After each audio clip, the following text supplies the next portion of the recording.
Ladies and gentlemen, welcome back to another episode of the Dylbozer's Den. We will be diving headfirst into the newest release from Ukraine's own Jinjer and their newest album, Duél.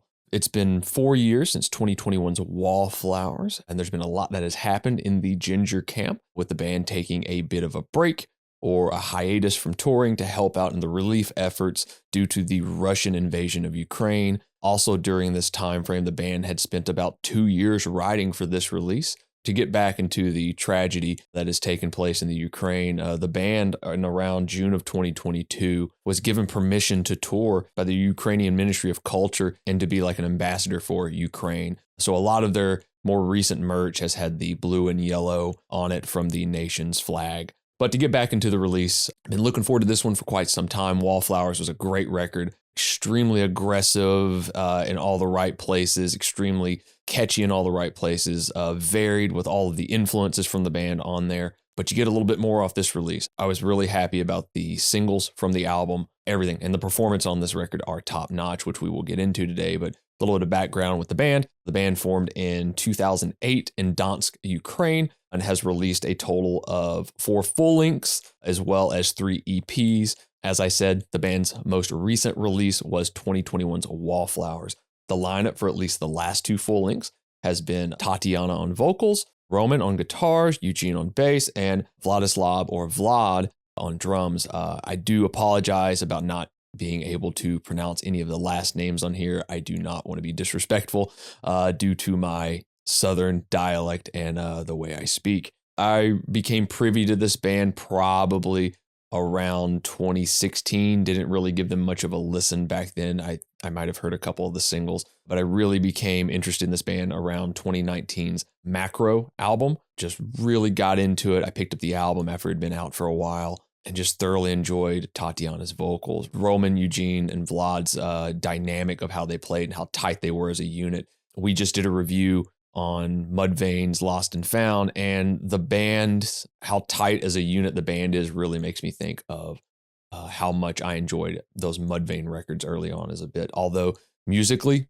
quite a bit different, but still have enough comparisons to being a really tight 3-piece unit with a standalone vocalist. Production, mixing, and mastering is handled by Max Morton of Morton Studios, based out of the Ukraine as well. He's worked with the band since the beginning, since their very first release, but the album was also co-produced by the band as well. So now that we've dug into that, we're going to get into the meat and potatoes of this album, which are the riffs and more riffs that are on this release. The band is a tight unit, as I've mentioned, and you get a lot of evidence throughout all of these tracks. And I could list any and every part of this record, and it would still gloss over certain parts of the album. So these are just portions of it that I thoroughly enjoy. Roman is a great guitar player. He has elements of dissonance and all these different techniques that he uses.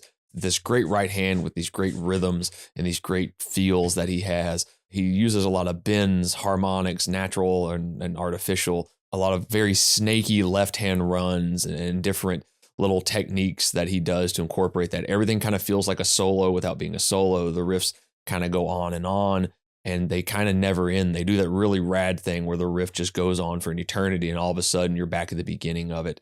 A couple riffs in Tantrum, such as the intro riff, which is like this prog meets metalcore thing. You get an At the Gates or Gothenburg style riff at the 1:09 mark. And Hedonist, the intro riff, is absolutely astounding. One of my favorite riffs on the whole record. It sounds like a slightly slowed down Psychroptic, maybe even a little bit of Lamb of God in there.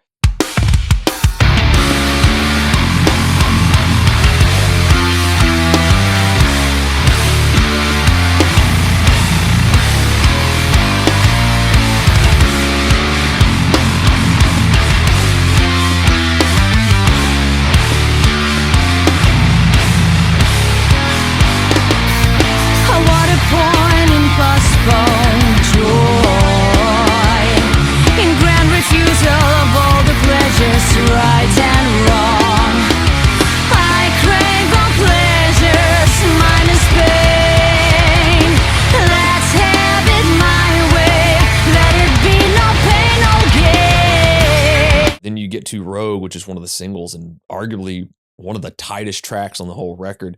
It has this Rational Gaze by Meshuggah type of vibe at the beginning of it. This track also highlights the mentioned Dissonance, I brought it before. Then we get into Tumbleweed, and around 2 minutes and 7 seconds in, you also see some of the influences that this band carries and how varied it could be. You have this like Morbid Angel Come Gojira style breakdown that's happening at that portion.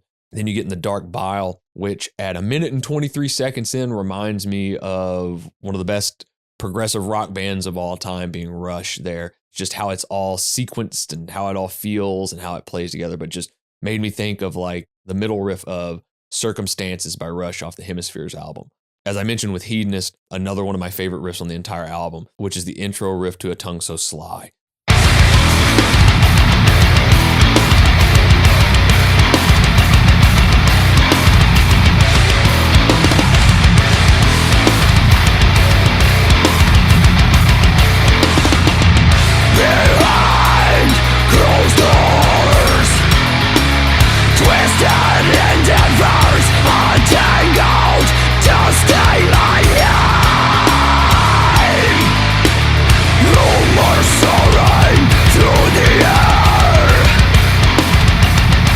I could mention more and more things that Roman's done on here, but those are just a few that I really enjoy. And then we get into Eugene and his bass playing. His bass playing on this album, as well as the rest of the band's catalog, is stellar, but I feel like he stepped it up even further with this record. You know, I've watched a lot of his Instagram videos and seen his technique, and again, very aggressive player as well, very huge sounding bass parts, but he also knows how to play for the song and the lock in with the drums and sync up with the guitars. And he really shines through a lot on this album on portions where the other instrumentation is kind of backed off a little bit and the gain is backed off. And sometimes it's just a simple tapping lick or it's him highlighting Tatiana's vocals. You get like the track Tantrum. Around 2 minutes and 18 seconds in, you have this great tapped bass groove and break that kind of goes on for a period of time and sets up the next portion of the song. And then you get the Green Serpent, which is one of the standout songs from the album. It's also one of the tracks with some more melodic aspects to it. And then you get another tapped bass break at 3 minutes and 23 seconds in. And this one's got a little bit of reverb on it as well. And then you get to Someone's Daughter, which is extremely melodic, extremely clean. That the intro, this bass is just huge and massive sounding. But a bass player is nothing without his drummer. And Vlad is a tremendous drummer. Absolutely all over the place on this record. You know, going from blast beats to double kick to locking in on just 4 on the floor grooves and keeping up with all this progressive leaning riffage that's going on. And these songs are just weaving in and out, and he's able to keep up with it. I also found out that not only is he a fantastic drummer, but he wrote a lot of the riffs on this record. Just because they're the drummer doesn't mean that they're not going to come up with something. It doesn't always just have to be the guitar player or the bassist that comes up with something. But anyway, I digress. Vlad, couple standout parts. The guy is the king of intros. Tantrum, Hedonist, great intros on those. Then you get to Kafka that has these cymbal embellishments that he does on many other tracks, but this is the one that stood out to me, and it's from like 224 to 229. He segues into another aspect of his playing, which is these hyper aggressive blast beats that he does at the 2 minute and 52 second mark. Then we get to the track Duél, which has this great teched out intro with more of that aforementioned cymbal play. We've got all three of the instruments. Let's get into the centerpiece of this album, which are Tatiana's vocals. Tatiana's vocals have become so recognizable in her ability to incorporate a vast array of sounds and techniques while still being melodic is truly astounding and astonishing. The thing that drew me into her vocals the most is it's got this very harmonic minor Phrygian kind of vibe to it. Very Mike Patton-esque in certain aspects as well that I really like. Her vocals kind of sound like a scale the band Nile would use, which I like a lot. It's very haunting in many aspects of it. You listen to the whole record, you're going to hear her do so many things on this that kick in. She does the really aggressive stuff, almost guttural vocals, and she can hit these really chimey melodic vocals as well. But we look at a track like Tumbleweed, which has that harmonic minor melody that is just scary and eerie and wonderful all at the same time. You know, we look at a track like Kafka that has these great layered vocals at the beginning of the song. Then we get to Green Serpent, and you can just say the entire track, her performance on that track alone, just there's no descriptor for it. It's just absolutely great.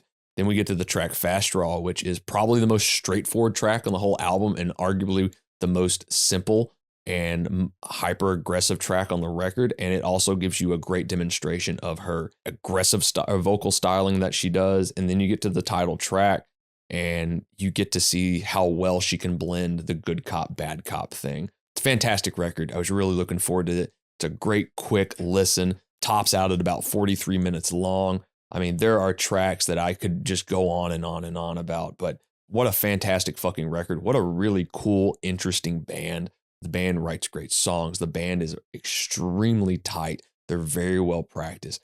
There's not a bit of filler on this record to me. I've still yet to have a chance to see them live. I've missed out the last couple times they've hit the Nashville area.